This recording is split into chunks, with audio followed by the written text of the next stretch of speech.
Hello people, so the people who are new to my channel, my name is Dr. Shahbaz Ansari and here I am yet with another video.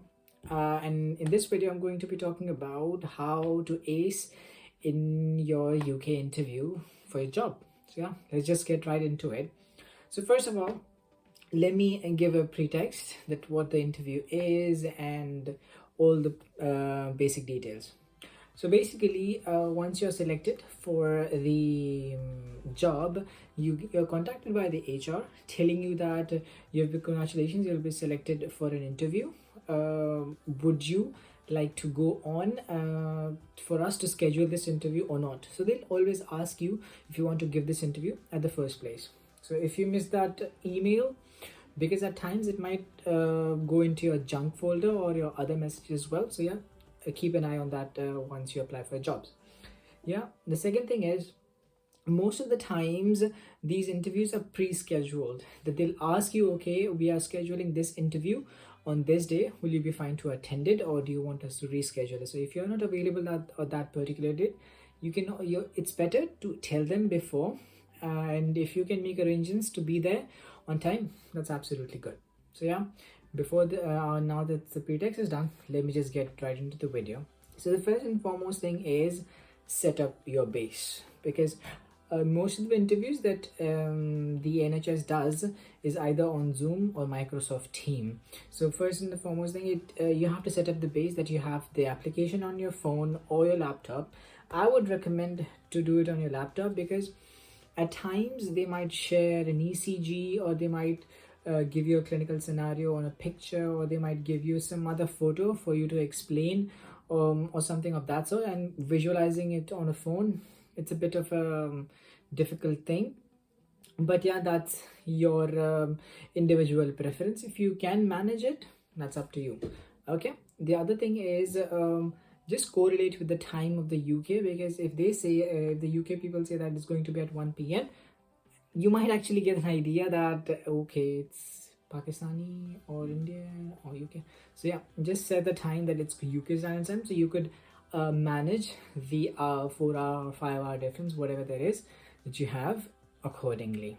Yeah, after that, once everything is set up, make sure your audio and video quality is up to point. It's not that you have to have a really good quality, but it's up to the mark that you can actually communicate, and your communication is seamless, and you're not managing at the time that you're in an interview, hello, can you hear me, hello, can you hear me? So yeah, that's let's not do that, and it's better to be safe than secure. And try to video call a friend to make sure that your setup is working fine. Yeah, so the fourth thing would be, please dress to impress. Like, put on your suit, put on a tie, put on a good shirt. Like, to be honest, I was in the best suit that I have. You can see the best suit that I had, and I was all tied up, dressed to impress and everything. So yeah, that's really good. Yeah. So the next thing is there any particular thing that you need to have during the interview? Yes, you need to have your passport at your disposal, because they want to check the identity of the person. Like, is this actually you? So you just have to put the passport in front of the camera, and they'll just verify it, and it's a very small process. Okay, this next thing would be what kind of questions they will actually ask you, because it's an interview by the end of the day. So there are multiple area of questions. The first question and the foremost question would be, okay, we've got your CV, and we do know your credentials and everything, we've got your resume, but we would want you to tell us more about you in your own words. So you'll be given like 3, 4, 5 minutes to talk about yourself, and they won't stop you.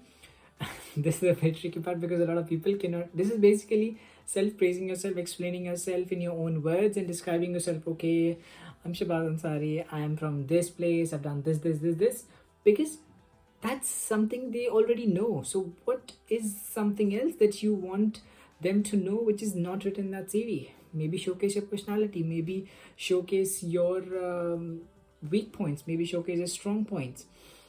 Just be innovative and creative, because just think of yourself as you are selling yourself, you're advertising yourself. Why would they hire you? Yeah, so you need to kind of engage them in a conversation. So yeah, do that. The next thing would be, so most of the times there will be either 2 or 3 panelists. There's never a person who is going to interview you. When one doctor will be done, he'll shift you to the other doctor. When he's done, he'll shift you to the other doctor. But all of them are present on the video call simultaneously. So what kind of questions will they ask you? Mostly they'll ask you clinicals, and so the introduction is done before.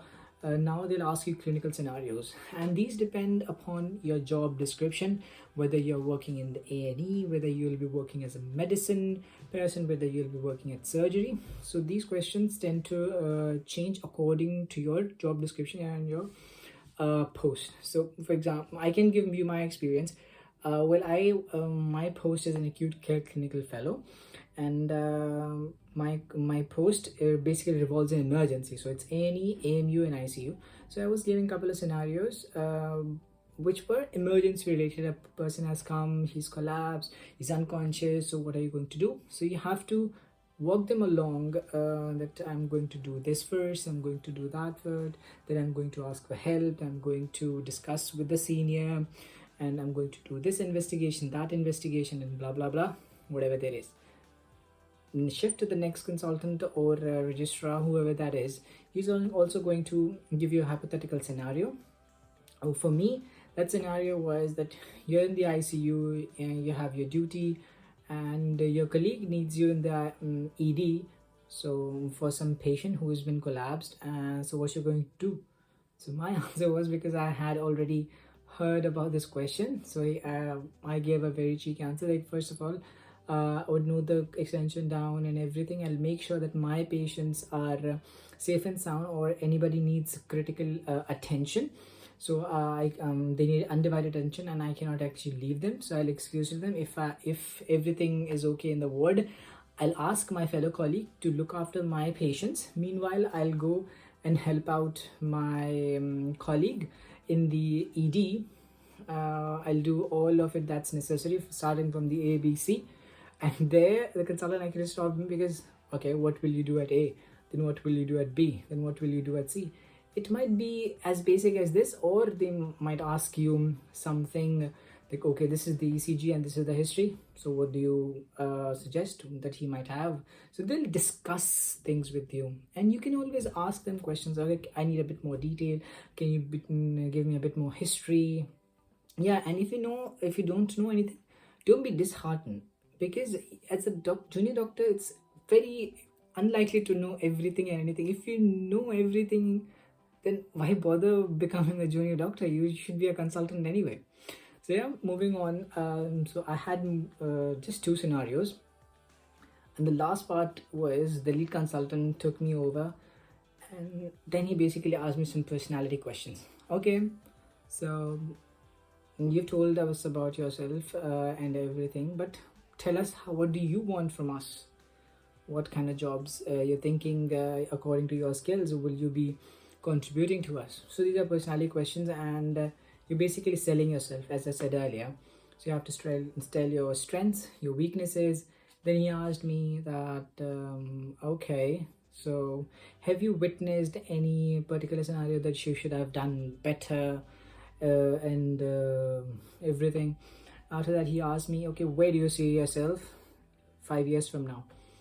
I was like, I gave a very basic answer saying that I see myself working in the NHS. He was like, yeah, that's a very basic answer, but where do you see yourself later on, as a consultant, as a registrar, in what field? Surgery, medicine?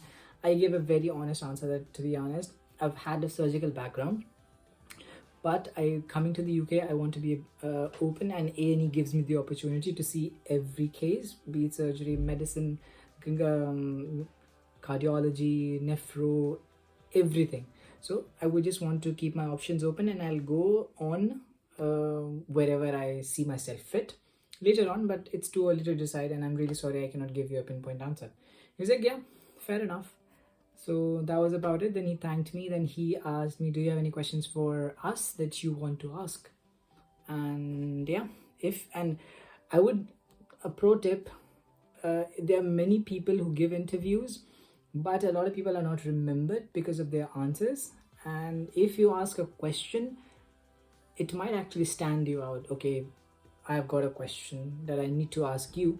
You can just Google it or research upon the hospital and have one question or two questions that you want the consultant to answer, because that's something which makes you stand out. That's something that helps you. Okay, this if I was the consultant and I'm taking my own interview, so I would actually be standard out in the conversation because I actually asked a question. It means I'm a curious person. I'm an inquisitive person. I did some research on the hospital, and yeah, I'm not that blank.